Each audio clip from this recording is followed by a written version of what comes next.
Good morning, good evening, good night, everybody, wherever you are in the world. Welcome once again to another session of Living World of Darkness. This is a scene for the Mage venue. We open up in the tippy-top floors of the Woolworth building, where Tommy has actually gotten up surprisingly lazy, or surprisingly early. She sort of lazily rolls off of the couch in Rupert's old apartment where she was sleeping, gets herself ready, takes a shower, brushes her teeth. It's probably close to 7 in the morning when she comes down a few floors to the guest rooms of the building and knocks on the door where she left Aaron the other night.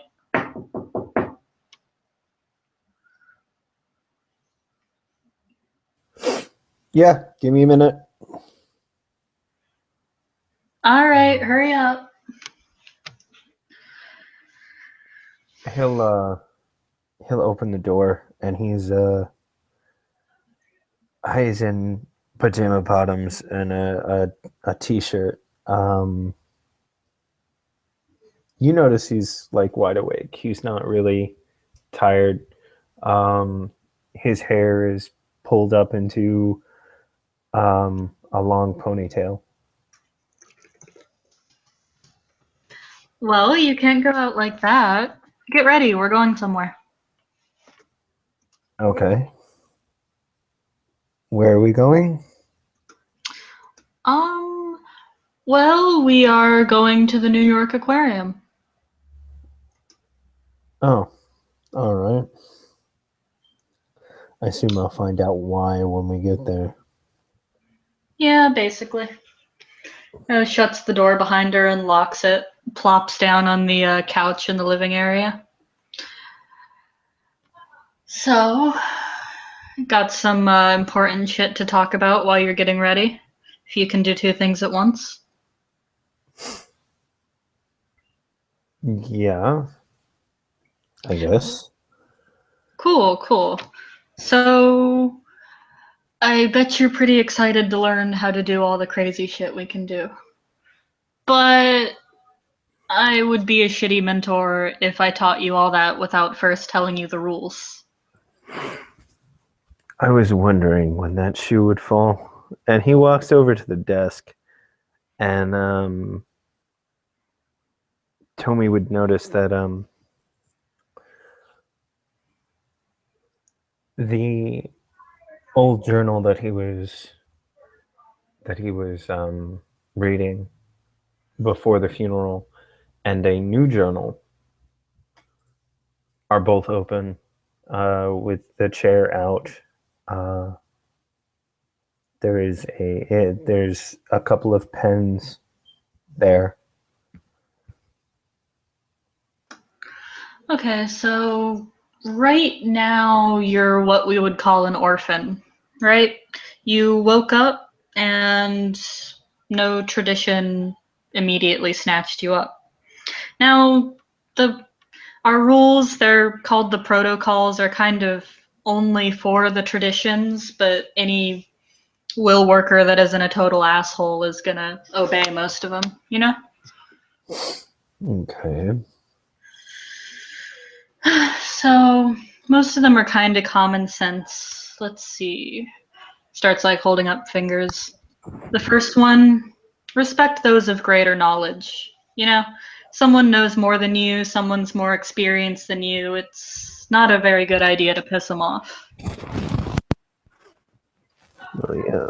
You don't necessarily know what they can do or what they'll want to do to you. Yeah, and even if you don't agree, you know, chances are they've experienced some of the problems that you'll be dealing with now as a little baby mage. So they give good advice. Even if you don't take all of it to heart, you know, at least listen. Smart thing to do.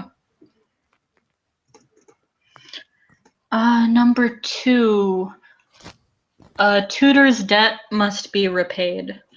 Now, like, a lot of our traditions have these things called colleges, where like they get their little baby apprentices and they thoroughly brainwash them into that, they teach them all the things about that tradition. And students are expected to pay for that.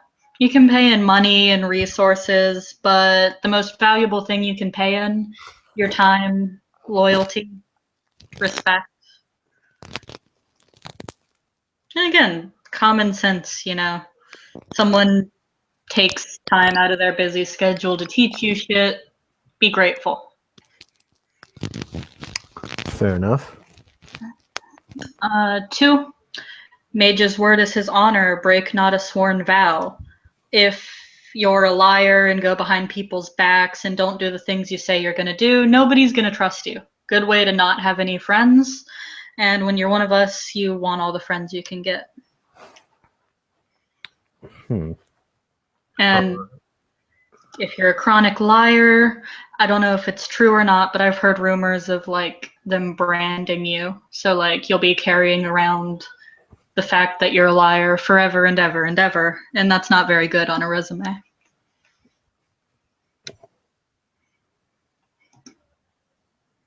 All right. The will of an oracle must always be obeyed. That rule's kind of bullshit. I'm pretty sure oracles don't actually exist. I've never met one. I've never heard anything from one. But on the off chance it happens, if someone can see the future, you might want to at least listen. Okay. She sort of shrugs. This one you can kind of ignore. I mean, again, I've never met an oracle. I don't think there's a single one in New York. Fair. Betray not your cabal or chantry. If you're lucky enough to have a cabal or a chantry, a close-knit group of mages who will do things for you and who you do things for, your friends and allies, don't betray them. That's like the worst thing you can do. Right. It sort of goes along with don't respect those with greater knowledge and don't break a vow. Yeah, like don't be an asshole, basically, is what all this shit boils down to. You have a cabal, they're a group of people who rely on you and you can rely on. You don't want to fuck that up. You don't know when our enemies will come calling, and you don't want to be caught alone with your pants down when they do. Right. Conspire not with enemies of ascension. You know that woman that killed your grandma? Yes. She's an enemy of ascension. Don't conspire with her. Basically, enemies of our kind, which, by the way, is really open to interpretation depending on who you ask. Don't. Now there was a funny word in there, ascension. Yeah. So basically, you've awoken. Yes. So you're a mage now. Mm-hmm. And the thing that all of us sort of conspire to is ascension, which is like perfection of this. Eventually, we are no longer part of reality, but we have changed it completely. And that's what we're hoping for. We're hoping, well, the traditions talk all the time about a global ascension in which everybody ascends into this greater plane of knowledge and power and the ability to change everything. Now, you want my opinion? I think global ascension's kind of bullshit. So like Nirvana or something like that. Basically, yeah, they want everybody in the world to achieve this state of perfection and the ability to change the world, change reality, and all that. The problem I have with it is that, like, you can't force a mass ascension. You know, out for themselves. Not everybody's worthy of it. But the point of the rule, even if you don't believe in ascension or mass ascension, is don't deal with our enemies. Don't make friends with the technocracy. Don't make friends with the woman like the chick who killed your mentor. I'm assuming she's a Nefandi. Speaking of Nefandi, don't make deals with demons. If a demon talks to you, don't. Just a little word of advice, little extra tidbit there. Never ends well. What else? Oh, protect the sleepers. They are ignorant to what they do. I mean, you go around recklessly endangering human lives. That's pretty fucked up. Nobody's gonna like you. And hopefully you, even though you've become this great will worker and all this shit, you still gotta value humans. They're good people. We're still human, even if we had this epiphany. All right. And the most important one, the rule of shade. Like, if there is one of these that you obey, it's the rule of shade. You're magical now. That's fucking awesome. Keep it to yourself. And to us, the rest of us. You don't want to go around broadcasting publicly that you're a mage. It's a quick way to start having reality bite back at you. It's a good way to have the technocracy on your ass. And all of our other enemies will come calling. So, no Harry Dresden, basically. Basically, yeah. You do magic, you want to make sure it's as easy to cover up as possible. You know, like, you want to destroy someone's ride rather than sitting there and decaying the car into nothing in front of all these sleepers. It's easy enough to just put a hairline fracture in the brakes. Subtlety. It's how we survive. Okay. Because if you're not subtle and the sleepers see you doing these things, reality doesn't like that. We in reality have a sort of strained relationship because we want to change it, but reality doesn't always want to change. So when you start pulling out obvious tricks like whipping out a fireball in the middle of Central Park or whatever, then reality is going to bite you. There's this thing we have to deal with called paradox, which is basically you do that and reality around you starts getting a little weird to punish you for it. Sometimes it hurts, sometimes it's just obviously strange. There was somebody that I knew who had fucked up some time magic and wound up existing 7 seconds in the past. That kind of thing. It'll fuck you up. Existing 7 seconds in the past? Yeah. So something happens, you don't have any ability to react to it. You don't know what's going on until 7 seconds later. And that can be life or death. Yeah. Yeah, those are the rules. Obey them, obey most of them. At least obey the last one.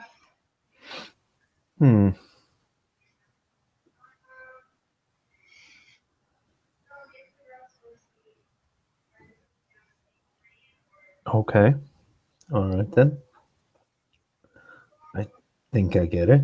He's going to disappear really quickly into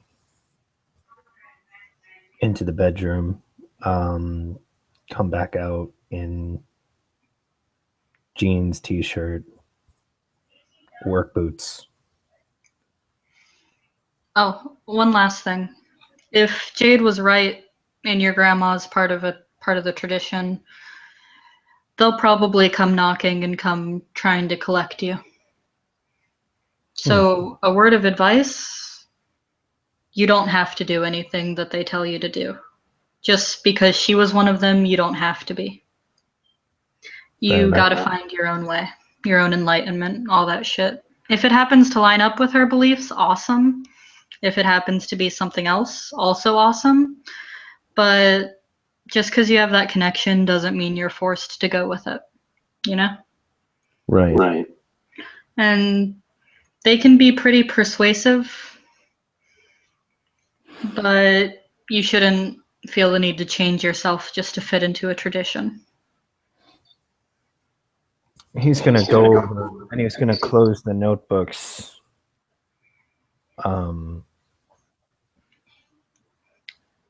Pat the sleeping owl on the head. You speak as though you're not part of one. I'm not, actually. Not a tradition mage. Then what are you?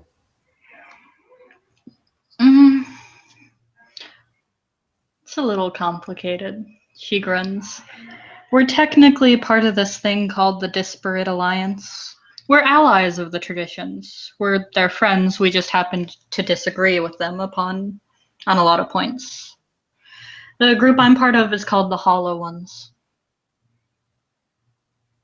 What other groups of disparates are there? Oh, so many. Basically, any collection of mages that isn't part of the traditions generally are disparates. Unless, you're talking about the technocracy or those of us who have fallen. Technocracy. That's another weird word.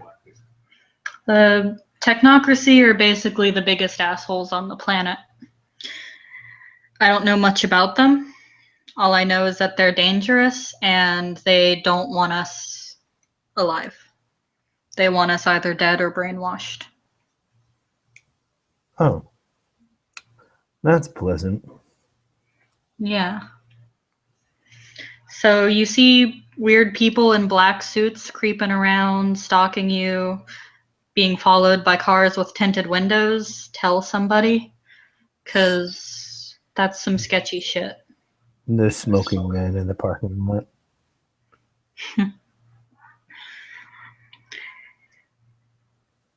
Seriously, though. You don't want them anywhere near you.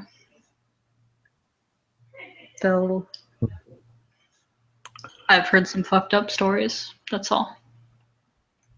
All right, then.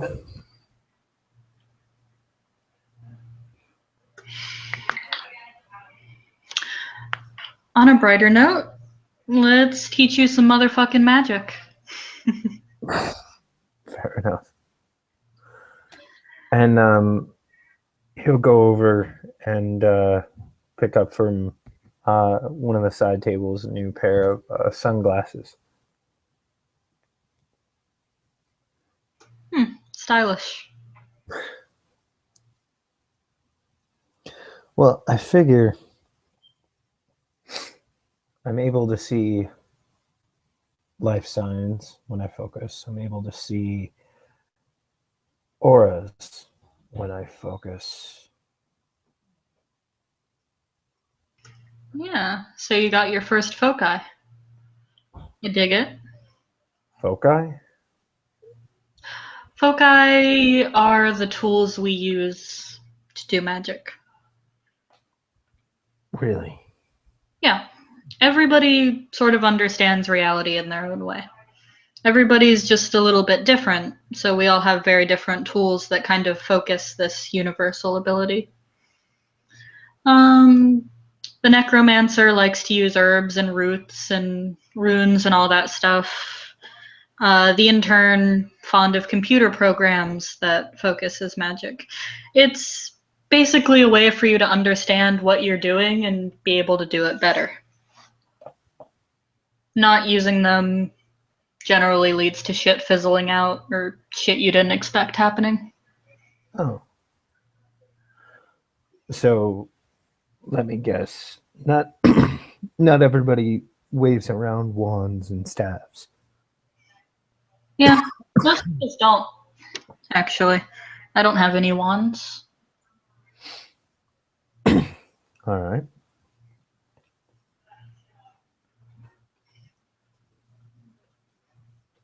But yeah, keep an eye out for shit that means something to you, generally. Important things. Just sort of focus your will around them. It'll make things a whole lot easier. If you can explain it to yourself, it's easier to make it happen.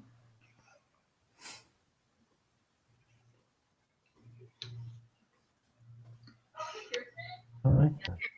You ready to go? Yeah, I should be. Sweet. Is it cool if I leave this window open in case Fuzzball over there wants to go hunting? Yeah, that's fine. We're like way up here. I'd be surprised if anybody would get in. Plus, this place has hella security.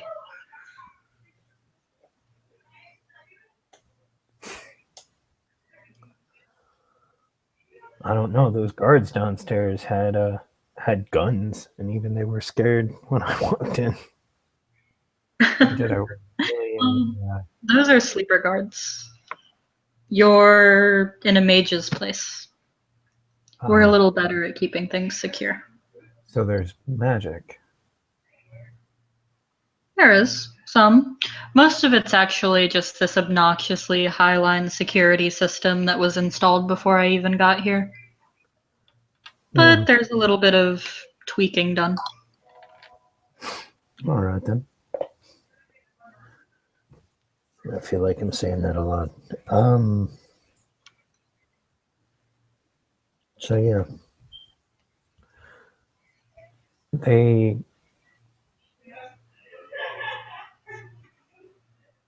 my grandmother left me a list of people. Rupert's name was on the list. You said that Rupert trained you, mentored you? Yep. I am the heir to the love child estate. She sort of shrugs, gestures around. We were family. We are family. And I guess by proxy, I will trust you.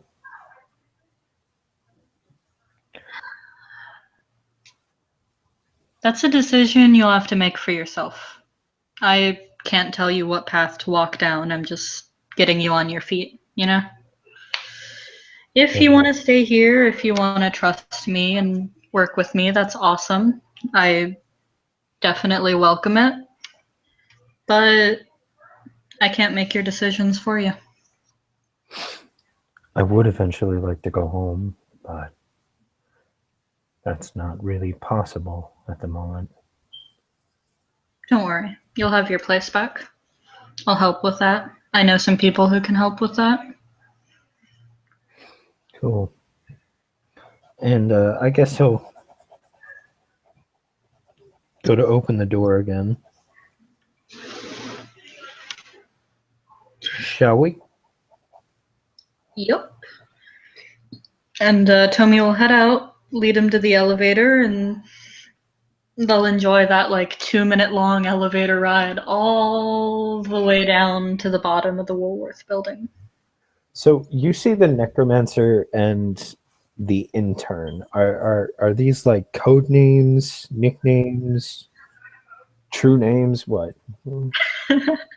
True names. We're not fairies, dude.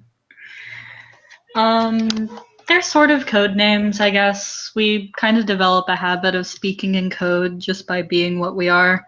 The necromancer does have a name. I'm sure the intern has a name, but I don't know it. On that note, you might want to pick out a new name for yourself. It could be a title, a name, whatever. It's just a good thing to use, you know. You start using your real name, it becomes a whole lot easier to track you down.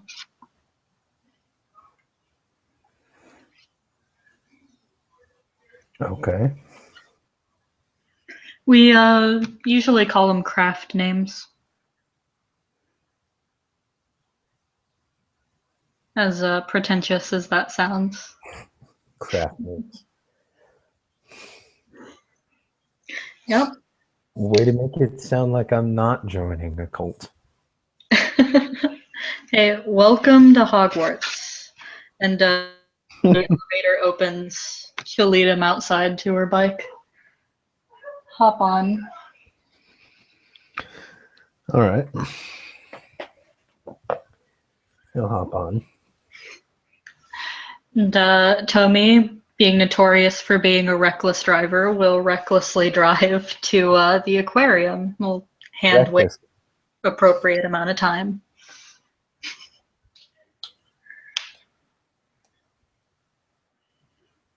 All right.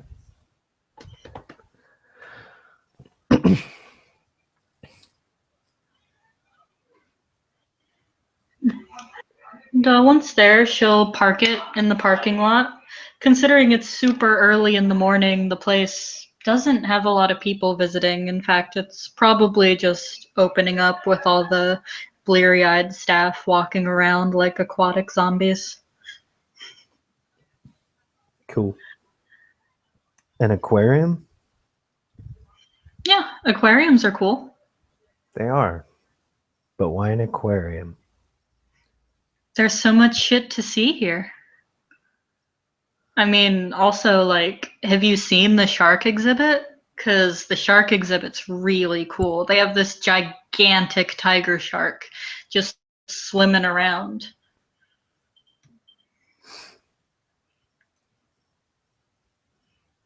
I do like tiger sharks. See? Perfect. She'll lead him inside, buy their ticket. Oh, right, one thing. Take a few minutes to sort of stand inconspicuously in the corner, rub at the tattoos on her arms. I'm gonna go ahead and ritualize this because there's plenty of time. 2, 3. Damn. Dang. 3. Fuck it, let's go 3. Hell yeah. Holy crap. All right. So, to anybody listening to them talk, they're going to hear like small talk, muffled noises, nothing very specific gleaned from the conversation.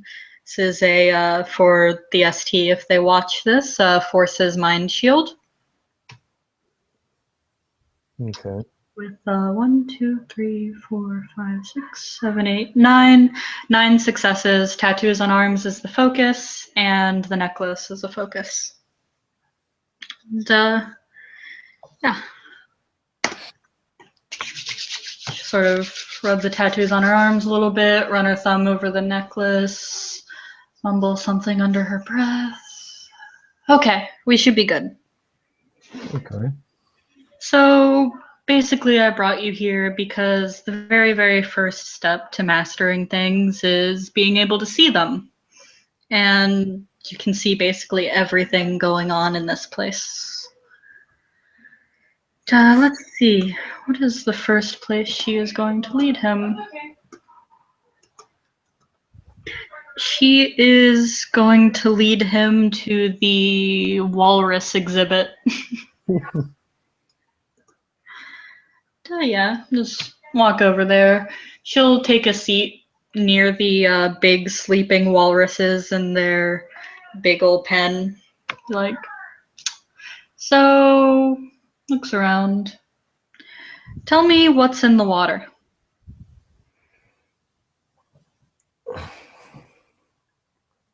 Any materials you see? What kind of stones are at the bottom? I don't know. A whole bunch of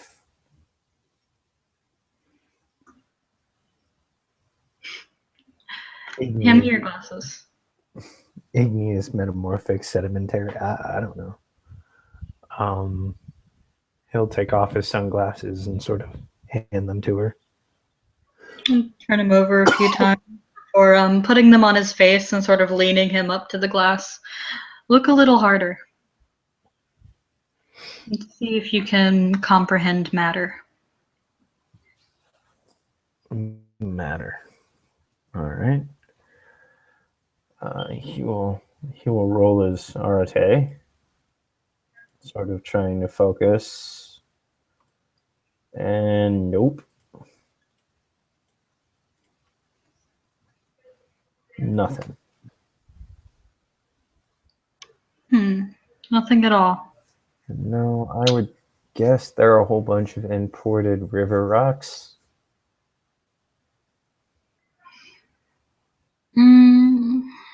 All right, one more time. She's going to sort of get on her knees up to the actual wall.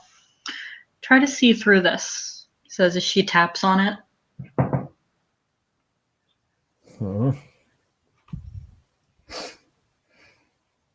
There's glass like right here. She gives him like a look like, bitch, seriously? I know, but you want to see through this. Okay. Sort of try to focus on the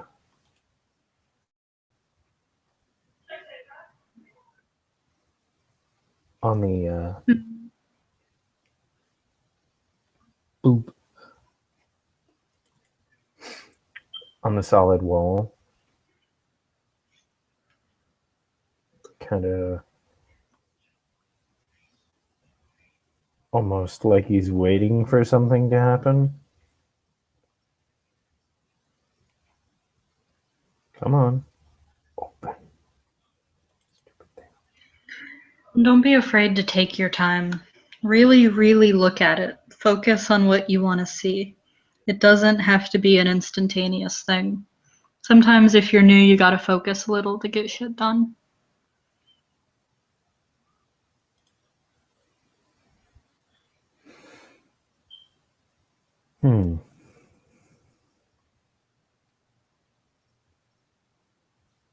And out of character, that's, extending the role.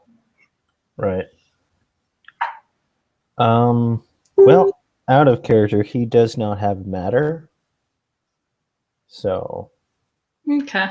he'll try again, but nothing happens.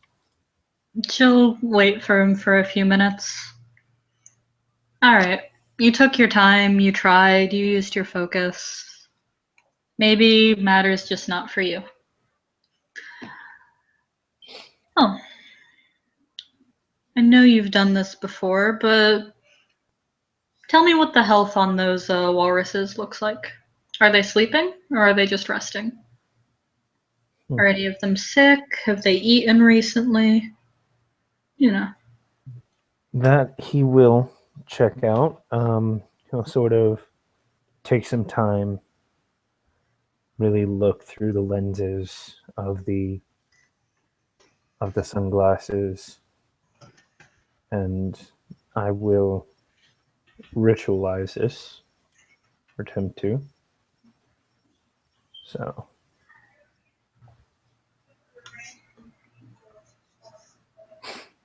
okay. So at least, how do you determine difficulty again? Highest sphere used plus. Oh no, just highest sphere used because it's coincidental. -1 because you're using a focus. If you're taking your sweet time, that's also -1. I thought it was. Wasn't it +3 because it's coincidental? No, coincidental effects are easier than vulgar effects. Oh, okay. Vulgar effects are like +2. Okay. So that 2 is a success, unless mage still has that rule that it can't be lower than a 3. Yeah, 3 is always your minimum difficulty. Okay. And he'll try again, or take some more time. Yeah. All right. He looks for a while, thinks for a second. The one on the left is pregnant. She and the baby are healthy. The right one is definitely asleep. Very good. That's weird. What do you see? I'm not adept at that type of thing, so I'm curious. Well, he looks at Tomy with it still active.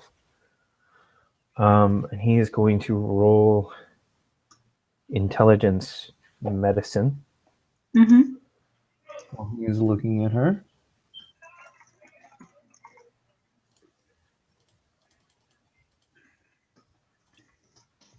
Yeah, that would be. I assume that would be enough to get vital signs.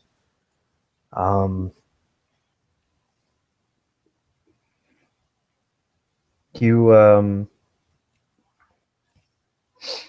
you're in really good physical condition. You're really healthy.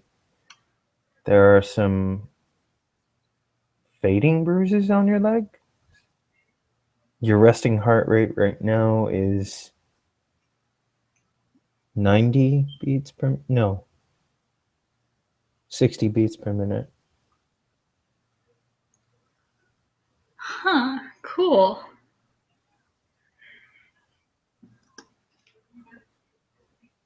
Hmm. You help you helped with that healing salve with Jade, right? You helped make that work? Not make it work. I mixed. I know the recipe, Hmm. but it's different in the book. It's more involved. There's stuff that needs to be done over it. It's weird. Fair enough. You might want to try that on yourself sometime soon. You might be better than just sensory with some of these things, but I wouldn't recommend cutting yourself and then healing it in the middle of an aquarium. There's only so much this shield can do for us.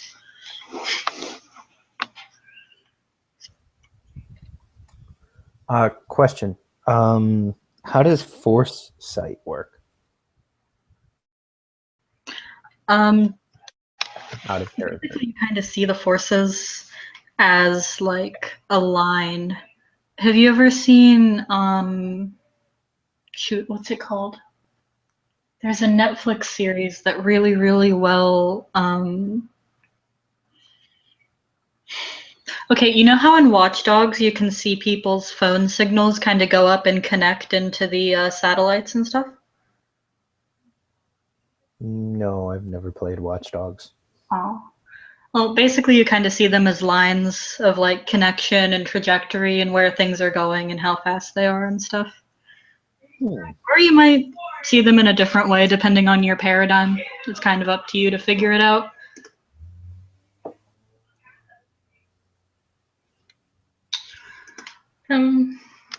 Okay. Thanks for a minute. You saw an aura the other day, which means I know that you've got a little bit of mind. What am I thinking about right now? Well, I thought that was spirit. I was using spirit sight. Oh, mind does auras too. Tomi doesn't have spirit though, so she doesn't know that. All right. What are you thinking? Huh. Yeah. What am I thinking? All right. He'll try to see the gears moving in Tomi's head.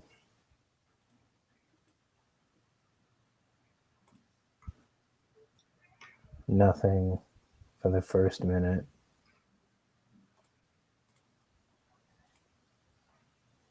Nothing for the second minute. I don't think this is working. Okay, fair enough. Though, if I try. Huh.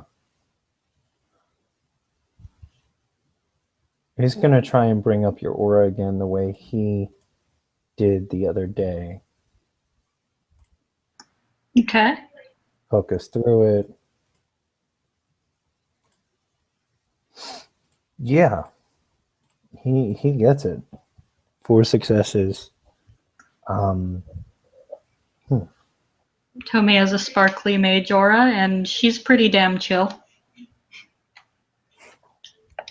you seem pretty relaxed. You seem pretty relaxed. There's glitter. It's like someone dumped a whole bunch of glitter and it's like floating around you. Yeah, that's how you tell us apart from anything else. We sparkle. We're like Twilight vampires, but we don't suck blood. We're just awesome and we sparkle.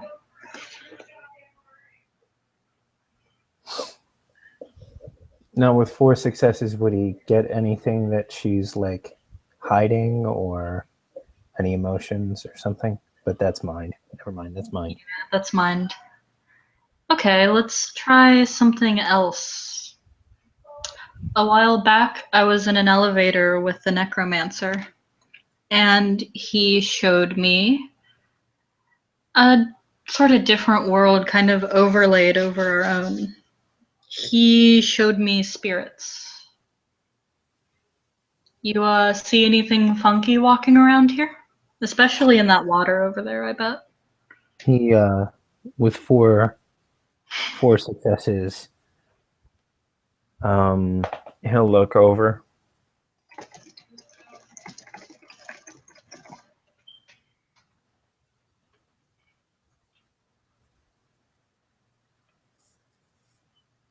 Tomi just waits. Doop, doop, doop, doop. There's definitely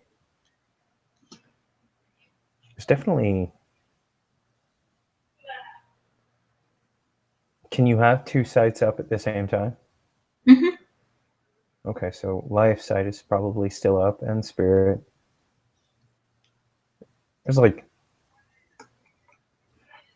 a little like flecks of energy in the water. Little tiny glimmers. Huh, that's cool. And he'll sort of focus a little bit more. Whoa! Huh? The water just smiled at me. So I guess you're seeing spirits. The necromancer's pretty good at that. I'll hook you up with him and he can teach you more about it. All right. Is there anything you can do besides see them?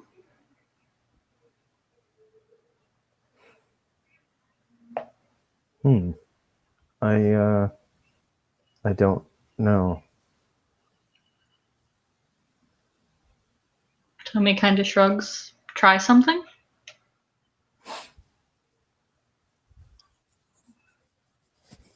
He'll sort of take some time and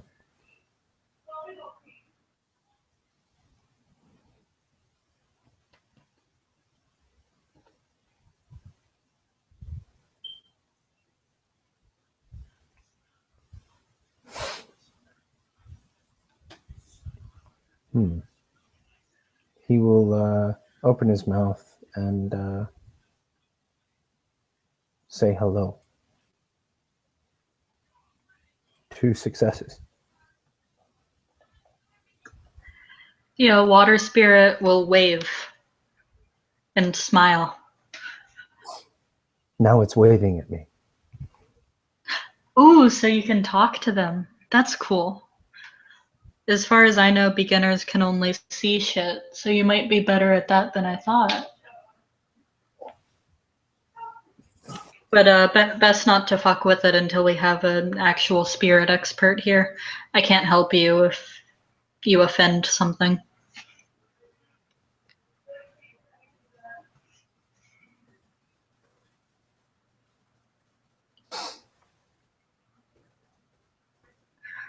Let's see. What else? What else? What else? She is going to check her phone. Ooh, they're going to be feeding the otters soon. You want to go check it out? Sure. I like otters.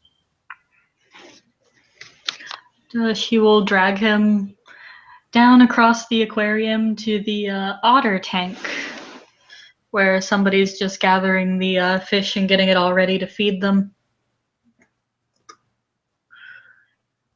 Like, okay. Otters are really awesome, by the way. They're like my favorite thing here, aside from the sharks. Nice. Let's see. I know this zoo recently had some otter pups that they moved somewhere else. You think you can... What time is it? Don't look at your phone. Time? Yeah, what time is it? Down in a second.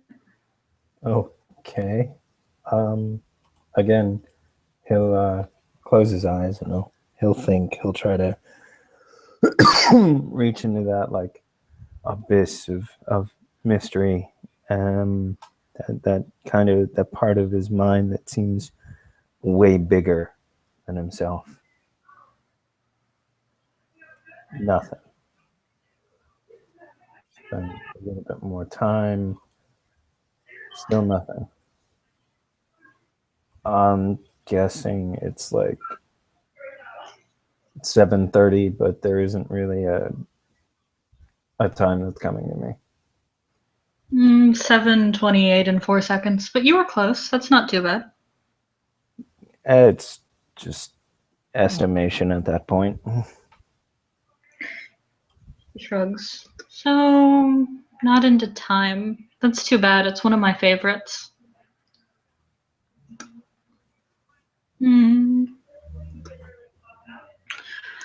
Okay, so you just became one of us. Why don't you take a look around? When you were woken up, you were sort of given this very deep connection to the very primordial energies of this world, the things that make up everything. See if you can tap into that. Take a look. Tell me what the difference between me and the person about to feed those otters is. Okay. Again, he'll focus through the lenses of the sunglasses, and he'll look to Tomi and then to the individual, and then back to Tomi again, and nothing.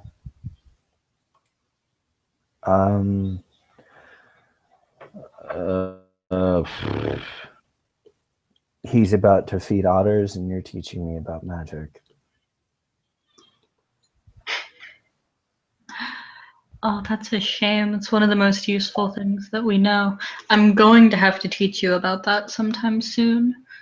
But primal energy, being able to tell where it's coming from, where to get it, how to manipulate the quintessence that makes up this entire world, it's good ways to fuel your abilities. It's good ways to replenish resources. It's how you conjure a fireball in midair if you really need it. Remember when Jade cut herself and made the fire? Yeah. That was pure primal energy. Really? Yeah. We all have it. We all have quite a bit of it gifted to us by our avatar. And we all definitely use it. In fact, I'll show you how to use it when we get back to the tower. Okay. Cool. Okay. One last thing we haven't tried. Let's wait just a second. And she'll sort of stand there, take a seat, and wait for the person to get started on feeding the otters. Mm-hmm. Okay. He's about to throw some of those clams to the otters. I want you to tell me which one's going to land closest to them? Which one has the right force and the right angle of trajectory and all that?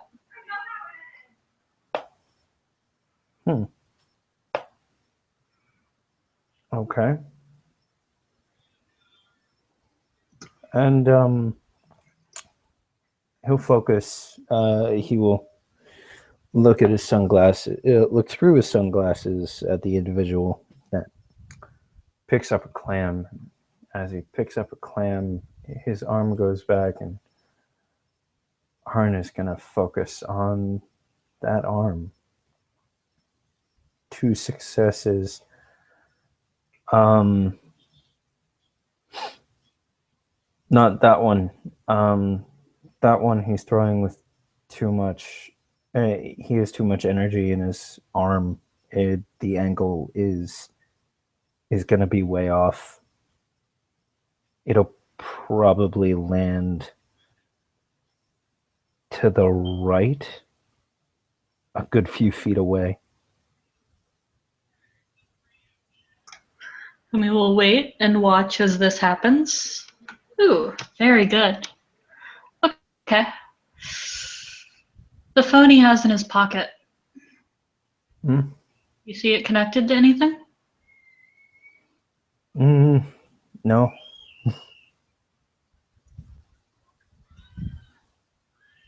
Wouldn't that be correspondence out of character? I'm pretty sure radio waves and stuff are forces. Oh. Well, STs, if they aren't, I apologize, but I'll spend another few minutes looking at the phone. Or electrical impulses. You could probably see the electricity going through the phone. Mm-hmm. Nothing on that one. All right. So in total, 1, 2, 3, 3 successes.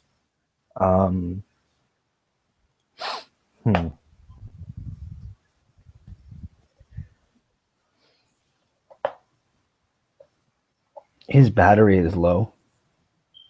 He probably needs to charge it. Awesome. So you know a little bit about forces. Let's try something fun, okay? Okay. The next clam he throws, I want you to just try to change where it's going. Change like the direction or make it go further. Not as far. Just try to fuck with it a little.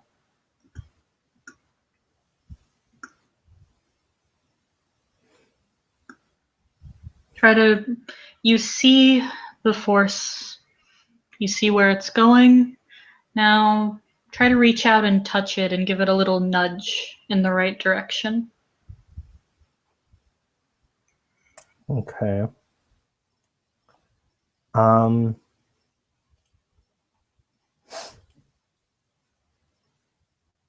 The only time that he's ever seen somebody do this is he's gonna look at Tommy and be like, "You want me to Jedi? You want me to use the Force, basically?" Yeah, dude. Use the force to manipulate that force. Okay. I don't see how, but he'll hold up his right hand. The one that's wrapped with the leather bracelet that has the silver charm of Thor's hammer. That's always been a thing of force. That's a symbol of the forces of nature. And as he does it, as he focuses, he will sort of attempt to ritualize it, I guess. Extend the cast. This isn't liking me at all. But eventually... Get good, noob. Eventually, he misses like the first 2, but the next one, he'll wave his hand forward, and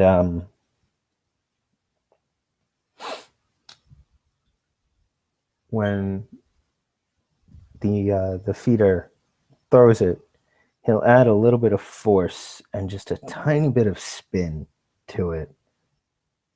So when it hits the water, instead of hitting the water and going in, it hits the water and skips 3 times. Hey, nice. She looks at the person who is feeding, and I'm gonna roll some. Sweet. They do not notice anything odd. In fact, they sort of look at the skip and they're like, cool. Give both of them a thumbs up as if they just did something cool. Toby waves. Good job, dude. Thumbs up. So definitely pretty decent with forces. Hear it. Already noticed you had some life. Not a bad setup. Not bad at all. And she will get up and sort of lead him away from the otter exhibit. All right. Anything more? Lead him to the shark exhibit. Those are your basics. So we've got what you can do, what you're pretty good at. What you do with it's up to you.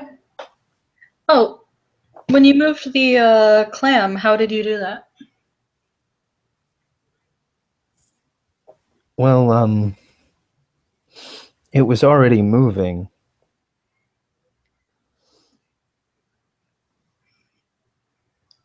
And I don't really know, but there was a breeze in the enclosure. I added a little bit of that breeze's force to the throw. Right, but how? How did you add that force? What do you mean, how? Okay, you managed to change the force a little, you managed to add to it. How does it work? How does what you did work? What made that happen? Well, you said that we're will workers. Mm-hmm. I imposed my will on the clam. Fair enough.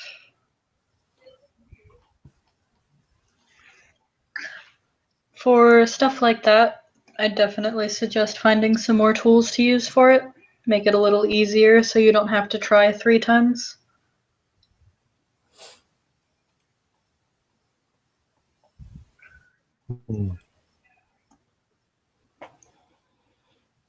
Okay. Yeah, she's going to spend a little while leading him through the aquarium because aquariums are cool. Yes, aquariums are cool. And after a while, head out onto the boardwalk, walk down it. So, when Jade was talking about your old lady, she mentioned she might be either a verbena or a dream speaker.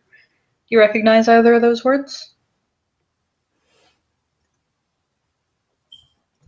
I haven't been able to get much into the journal that she left, the journals or anything.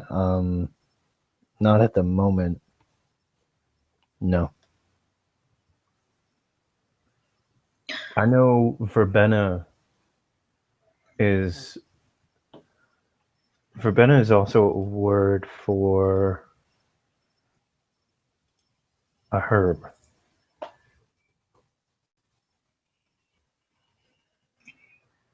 I didn't know that. Mhm. They're just one of the traditions. I was wondering if either of them stood out more to you.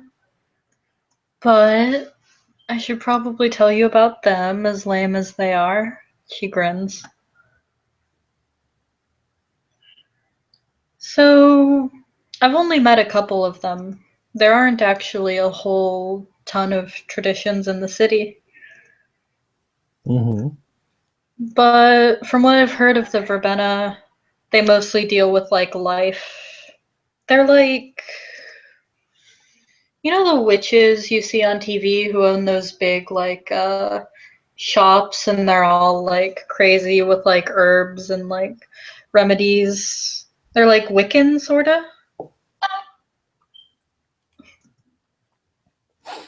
Yeah.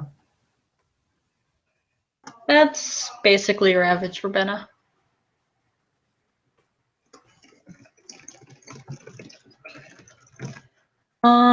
Yeah, all witchy, all very, very mystical about it. Mm-hmm. Yeah.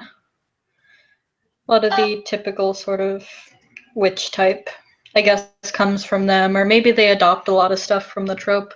It's really hard to tell which one came first or how they influence each other. Fair enough. I will be right back. I need to plug in my computer, okay? Okay.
I'm back. Welcome back.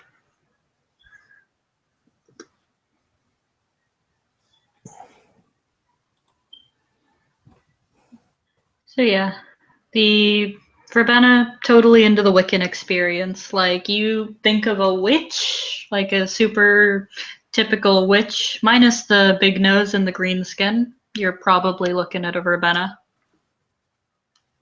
Let's see. The other one Jade mentioned, the Dream Speakers. She kind of shrugs, rolls her eyes. Only Dream Speaker I met. Surprisingly boring for a group that claim that they're the most related to like the spirit world and stuff like that. Mm-hmm. That's the whole deal with them. Think like Native American shaman, you know? Okay.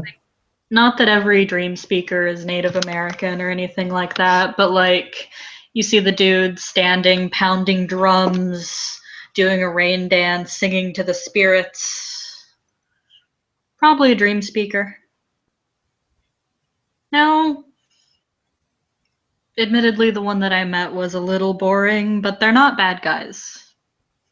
Actually, they tend to have their hearts in the right place. I've never met an asshole dream speaker. Just one with a big mouth, you know? Right. see, who else? Who else? Ah, the Euthanatos. They call themselves the Chakravanti now because I guess they needed a pretentious new name. But that's what the Necromancer is. Sort of They're, like the Euthanatos better. yeah, I don't remember why exactly he said they changed their name. I guess Euthanatos sounds too much like euthanized, and maybe that made them sound like assholes. But they do this whole thing, this thing called the wheel. Basically, the wheel is like this circle of life and death. And they're trying to make that cycle sort of push on all ends and make sure that everything follows that cycle. They get a rep for being the death mages because of that, but they're as much about life and spirits as they are death. They're probably my favorite out of all of them, and I'm not just saying that because I'm dating one. But Dating. what's that? Which one are you dating? The Necromancer. Oh, But yeah, they basically try to push the wheel. See, when the wheel gets all shitty and out of balance, you start getting these things called wraiths, who are like ghosts of the angry, hungry dead. They're not very pleasant people to deal with. People, spirits, things. Not pleasant at all. okay. And yeah, the Euthanatos, necromancers, occultists, very, very to life and death and the cycle thereof. They're interesting. If you get a chance, have a conversation with one. Jade actually might have a lot to tell you about them. All right. I'll have to talk to her. And this necromancer.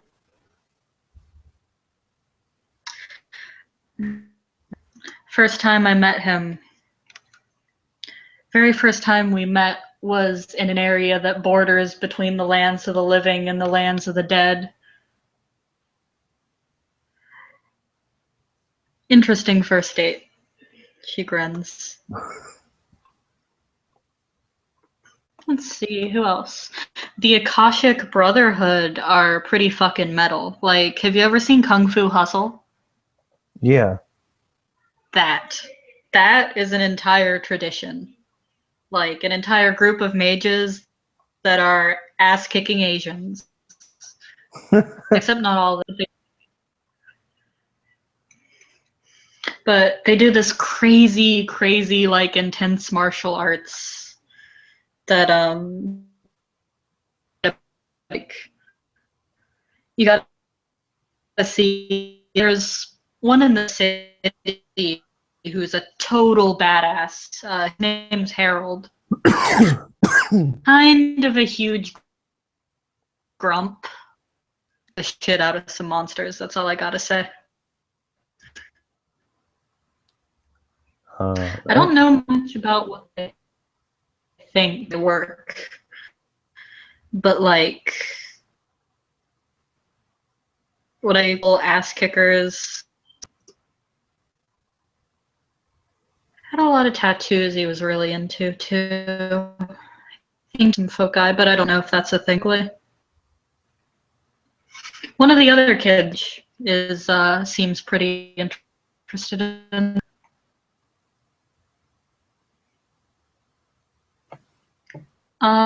Celestial Chorus.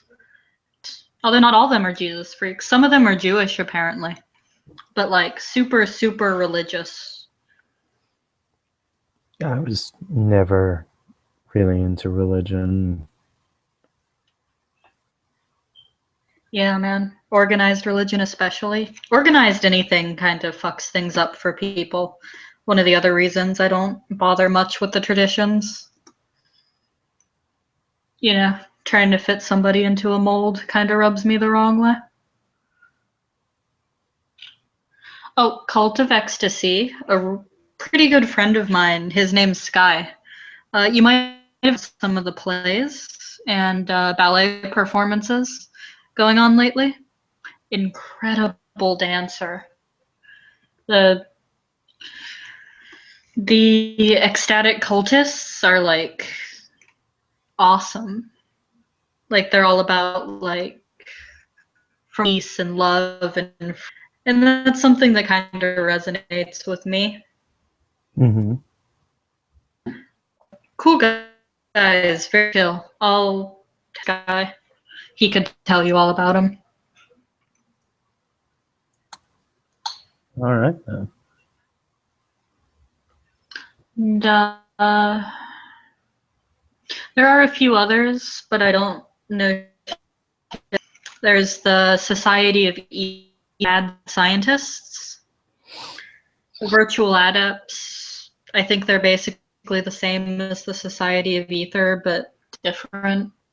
I think they're more like hackers and like crazy cyberpunk shit than the Etherites. And the Order of Hermes, which thing about. He nods. He nods. You trying to take off. Hmm. He's just taking all of it in. Yeah. Those are the 9 traditions, some of them cooler than others. And I'm a hollow one, like I said. Technically a disparate, but we're not quite organized enough to really claim allegiance. But we're all about freedom, personal romance. Not like, you know, gooey stuff that, like intense victories, great heroes fighting against impossible odds, bringing back magic that's losing it. It's followers. It's definitely not uninteresting. I like the old stories. Yeah. We get a rep for kind of being the goth kids or the hipsters among the mages. For a long time, people didn't even recognize us as a real group. We were a bunch of orphans that were getting uppity. But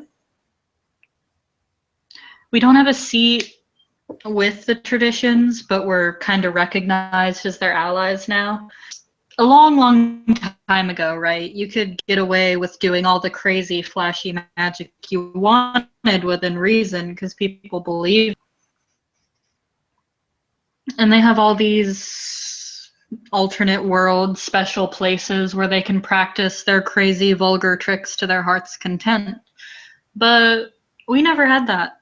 We kind of grew up on the streets. We grew up really close to them. And they need us now because we can teach them subtlety. You know? That makes sense. Yeah. We were founded by a dude named Neville Nevermore. Neville. People still argue as to whether or not he's still around.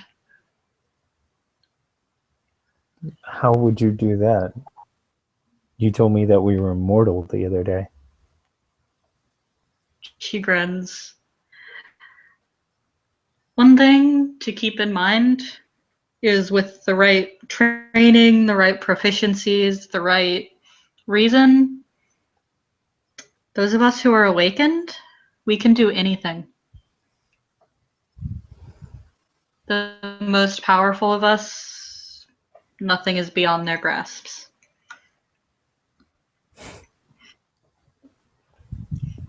So somebody continuing to live forever as this vague mystery, this untraceable icon,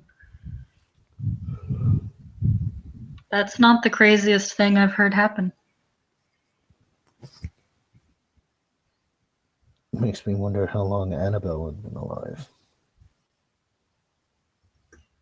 She grins.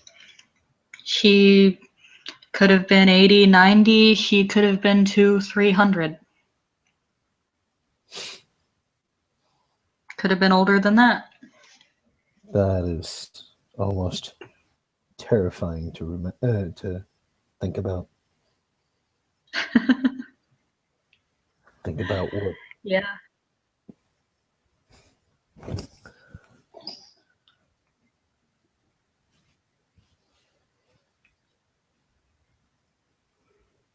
Hmm.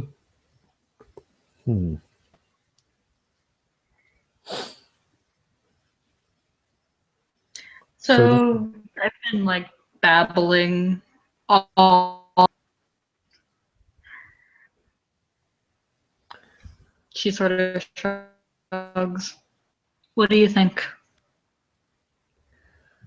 I think this is definitely a strange world that I find myself suddenly a part of.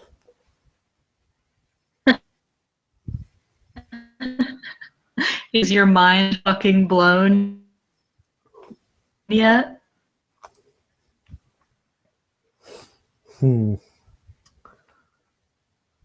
No.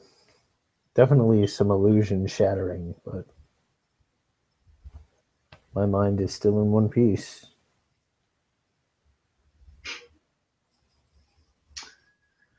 Damn, I'll have to work a little harder. But yeah, sort of sits there, watches the sharks go by.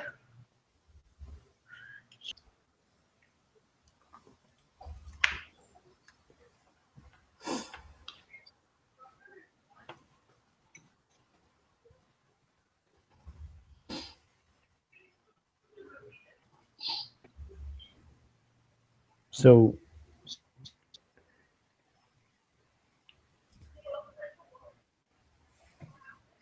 how does one learn new magic? I'm assuming it's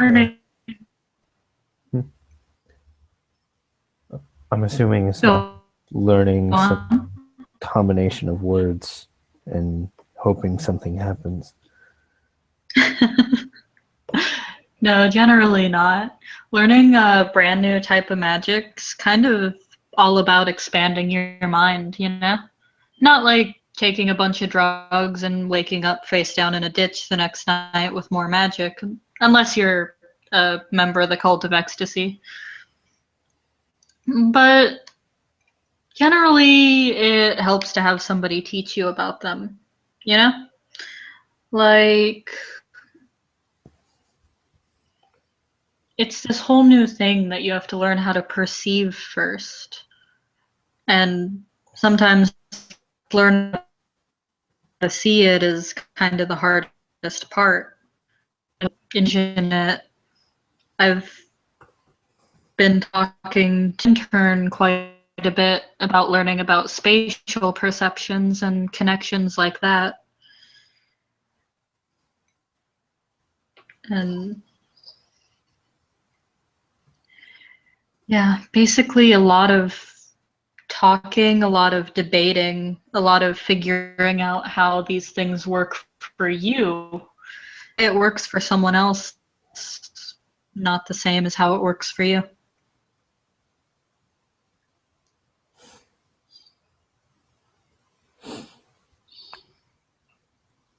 So this magic stuff definitely isn't structured. It's just sort of there, and we can tap into it. Yeah, basically. Huh. It's not really a list of spells. There's no great big universal spell book. We're given the ability to manipulate reality in different ways, and you learn to master, the more you learn to harness, the more ways you can change it. And really, limit short of what you can get away with without the sleepers getting suspicious is your imagination.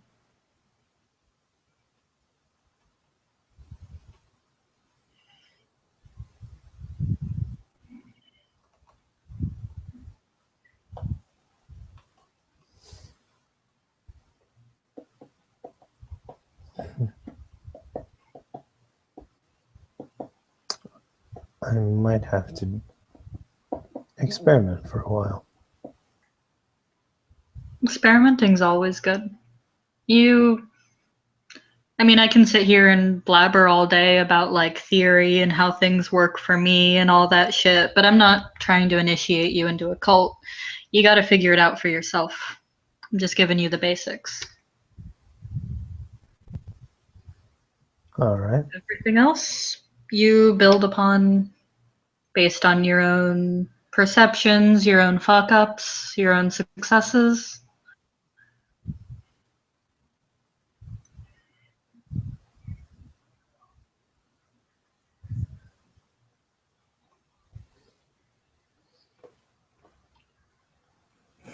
So, what do you believe in?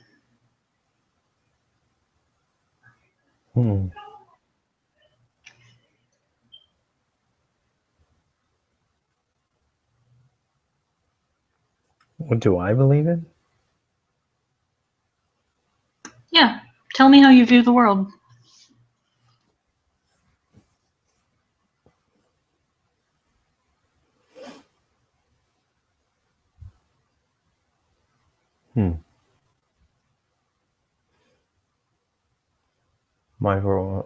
My world was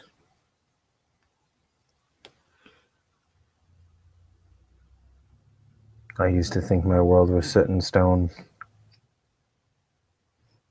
I used to think that it was just get up, go to work, come home, eat, go to bed.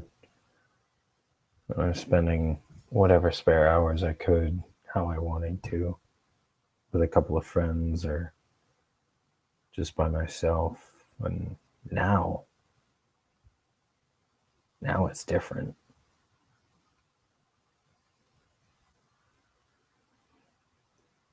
Yeah, It it is. seems like this world, everything that I thought wasn't real. Monsters, demons, hell, I don't even know. Are gods real now? Can we just grins? Are they? Well, if this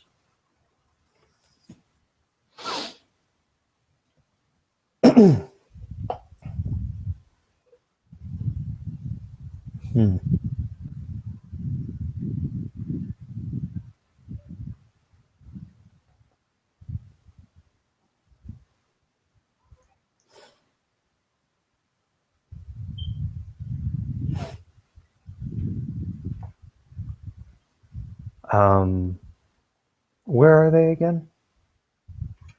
Shark exhibit? What's around them?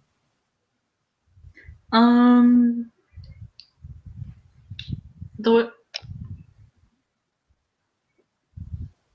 Probably just like, those big, like, huge exhibits where, like, all the fish and stuff are swimming all around you and it's kind of like a tunnel? Mm-hmm. Yeah, like in the middle of one of those.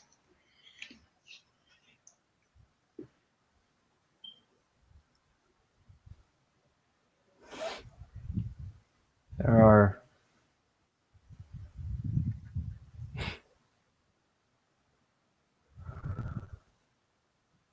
now I sort of feel like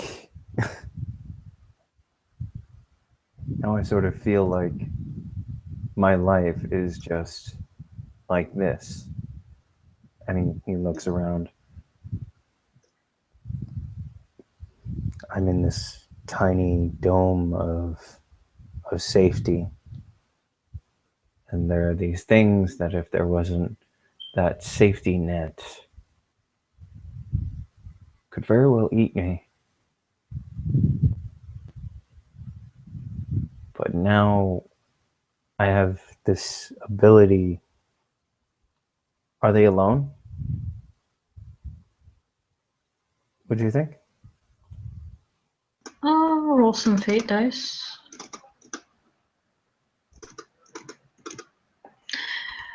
Nah, there's a family on the other end of it, but they can't hear anything we're saying.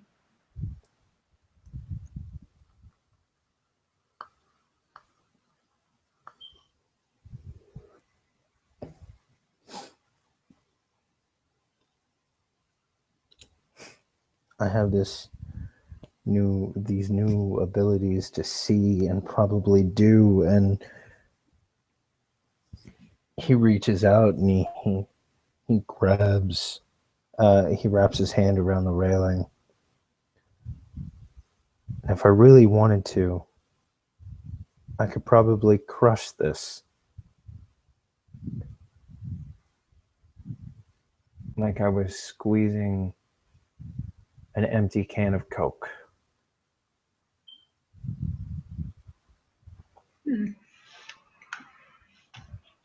Means I have power.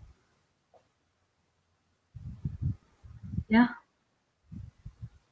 You have some. Keep in mind, there's shit in this world bigger and more powerful than all of us. There's always a bigger fish. See, she sort of points to like a medium-sized like shark. This guy, he's a lot bigger than a lot of the little tiny fish in there, but he's not gonna want to go pick a fight with. Looks around. That guy, she says, pointing to the giant tiger shark mentioned earlier. Mm-hmm. But if you know what you're doing, you can do a lot. Right. But even that guy, and he points to little shark again.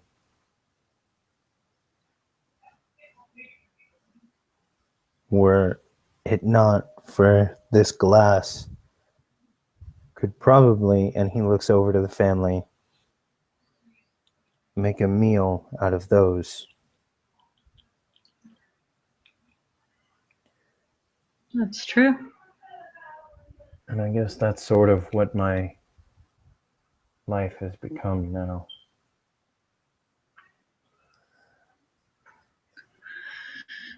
I've asked you it before, but you've done a little exploring.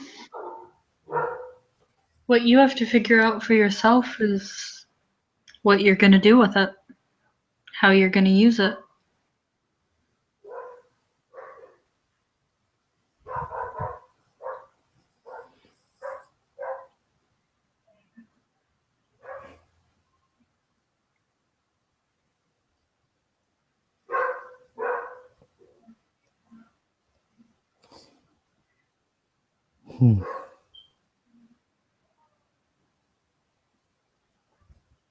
When I was a little kid, I was a bully. Yeah. I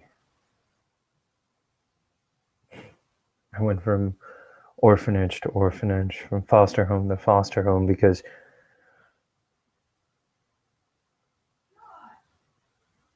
I hated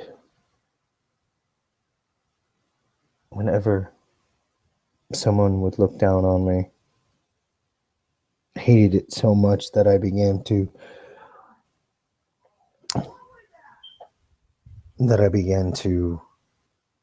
preemptively defend myself.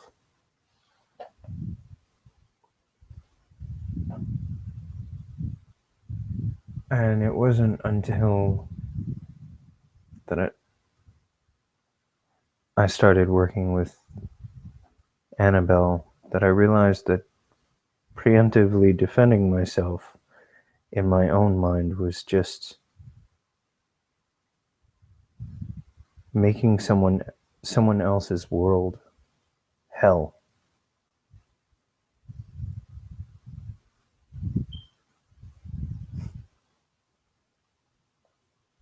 And how no one has the right to do that.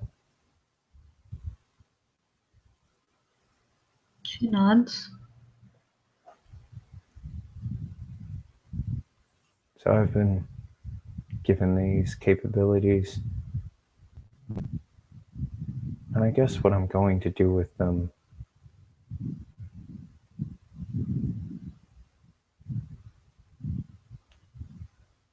is I'm going to ensure that no one has the right to do that.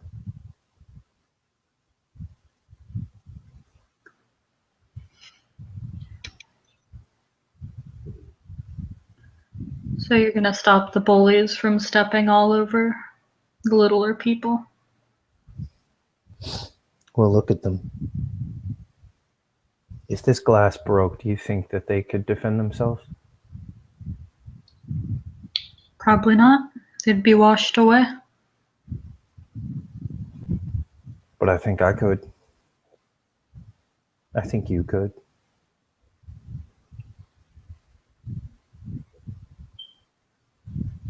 It's a noble goal, defending others.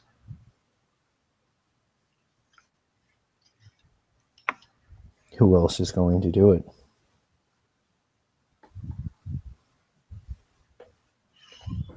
Exactly. And a lot of us feel that responsibility to take what we have and use it for the betterment of those that can't help themselves. Out of all the things you could choose to do with magic, I don't think that's a bad choice.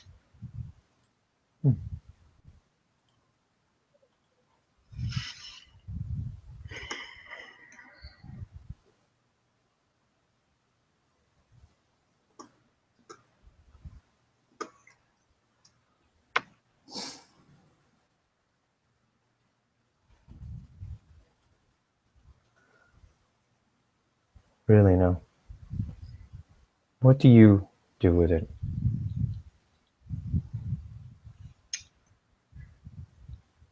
Suppose about the same, helping people. I come from a pretty shitty background. I wasn't able to escape it for a long time. Really, not until Rupert found me. Most of what I'm doing is continuing that work, giving people who don't have a chance to escape their situations a chance, helping those who are otherwise lost get on their feet. I suppose the guardian angel thing isn't lost on me. Hold on. Okay.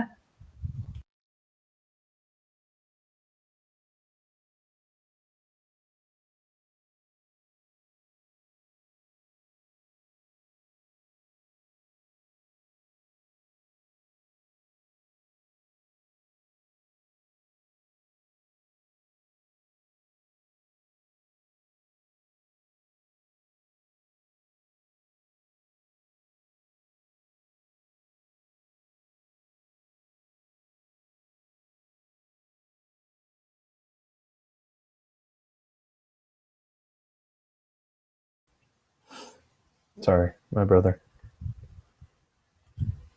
That's cool. Welcome back.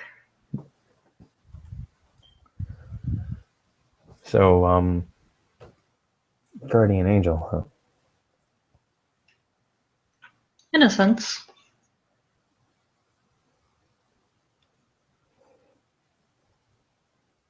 All right then.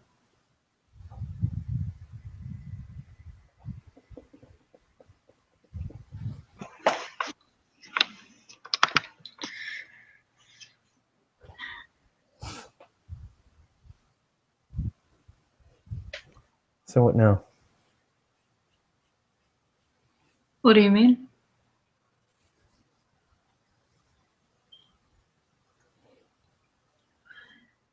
You know what you've got. You know vaguely some of the things you can do. Mm-hmm. You know the rules, all the bare bones basics. A lot of this shit, I'm gonna let you in on this secret. Most of it is figuring things out for yourself. If you don't experiment, don't go out, try things on your own, and I just tell you stuff, your version of reality. And not really one to sit here and preach how I think the world is.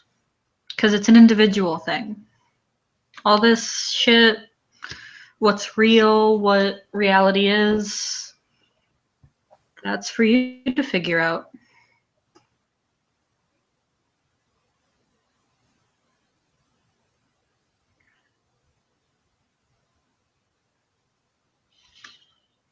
If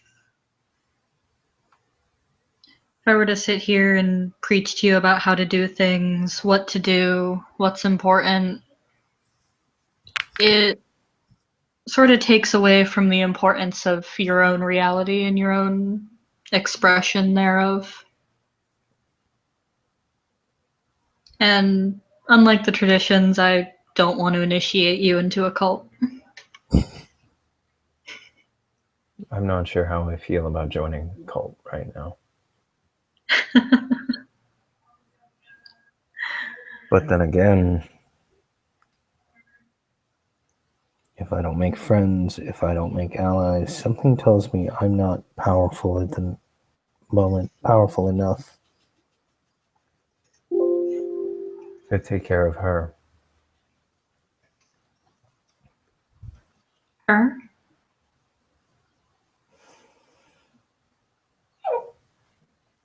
That Nefandi. She's a Nefandi, is she? I don't know what she is. It's a theory, but don't make assumptions. The most dangerous thing you can do right now is to make assumptions. Really? Yeah. Okay.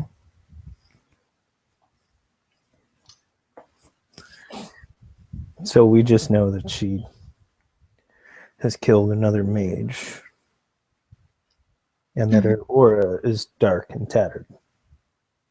Right? Something a lot of us have never seen before.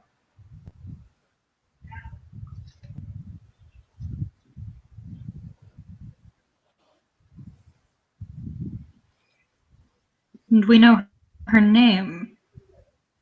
We know that supposedly she's keeping a part of your grandmother in a cookie jar. Yeah. So that's what we have right now.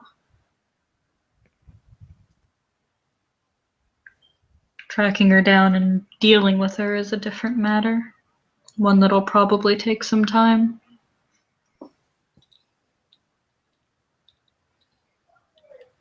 But you got allies. Or you're getting allies. You have me. You have Jade. And I'll introduce you to some others.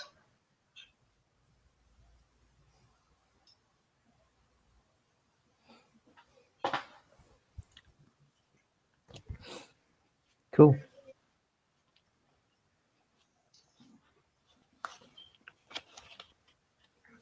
I'm definitely open to that. Sweet. I don't think I have. I don't want to waste what I have.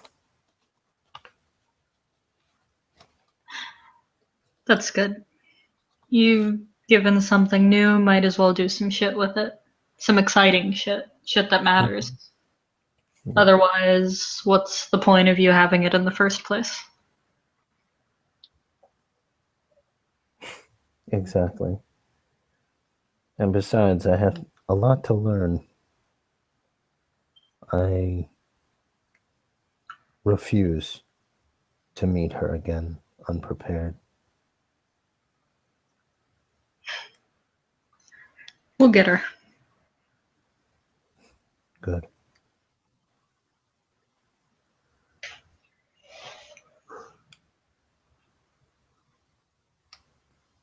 So you said you were going to teach me how to use this prime stuff. Right. Better done back at the tower. Anything that isn't easily explained away, anything slightly sketchy, don't want to do in a public place. Sort of gestures around. But unless you're super duper interested in the new octopus that they got, I guess we can go back. We can check out the octopus and then go. Yeah. Uh, Two of them will go enjoy the rest of the aquarium's exhibits, poke fun at the weird fish, the new octopus, all that. And as they head back, I think that's a pretty good place to end our scene. Thank you, player, for playing. Thank you, Austin, for watching. Have a lovely evening.